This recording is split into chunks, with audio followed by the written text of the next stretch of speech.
दरम्यान याच प्रकरणावरून विधान परिषदेमध्ये सुद्धा गोंधळ झाला। कुणाल कामराला अटक करा अशी मागणी आमदार प्रसाद लाड यांनी केली आहे। तो विषय अतिशय चुकीच्या पद्धतीत होता। सभापती महोदय, ज्या पद्धतीमध्ये त्यांनी राज्याच्या उपमुख्यमंत्र्यांचा अपमान केला, ज्या पद्धतीमध्ये त्यांनी देशाच्या पंतप्रधानांचा अपमान केला, ज्या पद्धतीमध्ये त्यांनी देशाच्या सुप्रीम कोर्टाचा अपमान केला, एक कॉमेडियन स्वतःच्या पद्धतीने अशा प्रकारे वागू शकत नाही।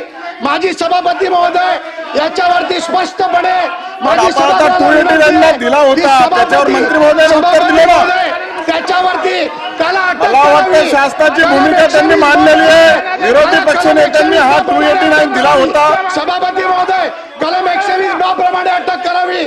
तो माननीय नारायण राणे साहेबांना अटक केली होती। फक्त मुख्यमंत्र्यांबद्दल बोलल्यानंतर राणे साहेबांना अटक केली होती। महागोड लागून गेला। पण या संदर्भामध्ये आपण सविस्तर चर्चा सभागृहात झालेली आहे।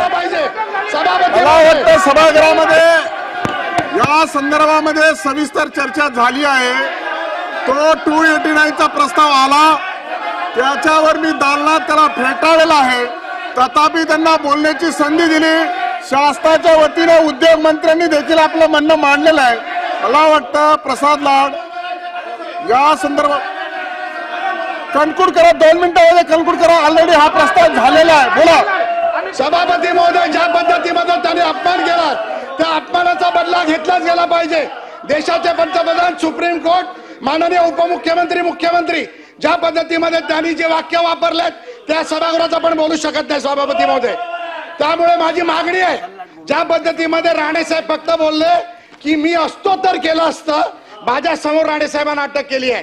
जेवणाच्या ताटावरनं उचललाय आणि जेवणाच्या ताटावरनं त्याला उचललाय।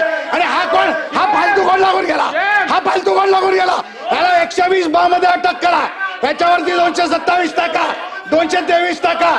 आणि सभापती महोदय, जास्तीत जास्त गुन्हे देशद्रोहाचा गुन्हा त्याच्यावर टाका, कारण त्या पंतप्रधानाबद्दल बोललाय, सुप्रीम कोर्टाबद्दल बोललाय, त्याला सोडायचं नाही सभापती महोदय। सभापती महोदय, त्याला अटक की झाली पाहिजे। सभागृह 15 मिनिटांसाठी स्थगित करीत आहे। एबीपी माझा, उघडा डोळे बघा नीट।